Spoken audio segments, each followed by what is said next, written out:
সাথী বন্ধুরা, মনে পড়ে যায় আমি অন্যকে ঠকালে আমাকে ঠকতে হবে, কাউকে ধোঁকা দিলে আমাকে ধোঁকায় পড়তে হবে, কারো সঙ্গে চাতুরি করলে আমার অবস্থা চাতুরিপূর্ণ হবে, কাউকে অবজ্ঞা করলে একসময় আমার অবস্থা অবজ্ঞাপূর্ণ হবে। আমি কারো মন নিয়ে ছিনিমিনি খেললে আমার মনটা একবারে ধ্বংসের পথে বিলীন হয়ে যাবে। বলুন বন্ধুরা আমার, এগুলি অত্যন্ত গুরুত্বপূর্ণ প্রবাদ। আর এই প্রবাদগুলি অনেক অতীত হতেই বয়ে আসছে, স্বচোখে দেখা যায়। যেমন ধরুন, আমাদের বাংলাদেশে এটা প্রমাণ রেখে গেল অতীত সরকার শেখ হাসিনা।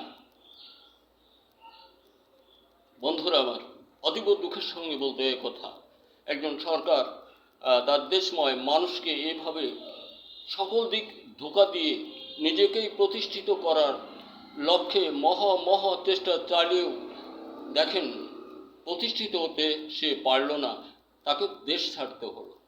এমন এই জন্য আমরা কেউ কারো প্রতি বিদ্বেষ, ঘৃণা, এই জন্যই তো অত্যাচারজনিত কোনো কাজকর্মে লিপ্ত না হই। আর দেশের সকল ছেলেরা তোমরা স্বরচিত লেখার মতো তৈরি আবিষ্কার করে এটা বাজারজাত করার চেষ্টা করো। এটাই একটা জাতির মেরুদণ্ড, সেটাই তৈরি আবিষ্কার, নিজের গবেষণা। কারো পিছে ঘুরে তোমার লাভ হবে না, তোমার জীবনটা কলঙ্কময় হয়ে উঠবে। কাজেই তুমি তোমার পায়ে দাঁড়াতে সচেষ্ট হও, সেটা গবেষণা দ্বারা তৈরি আবিষ্কার করো, বাজারজাত করো, বিশ্বের দিকে তাকাও। বিশ্বের যত উন্নয়নশীল দেশগুলা সকলেরই গবেষণা দ্বারা তারা প্রতিষ্ঠিত হয়েছে। সকল কিছু, ফসল থেকে শুরু করে তুমি দেখো চাঁদে যাচ্ছে, কোথায় কি হচ্ছে, এভরিথিং। আর দেশের সকল কৃষক বন্ধু, আমরা ফসল উৎপাদন হতে দূরে না যাই।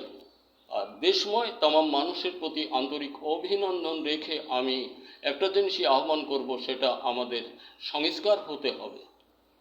ধন্যবাদ। দেখা হতে পারে আরেকটা ভিডিওতে।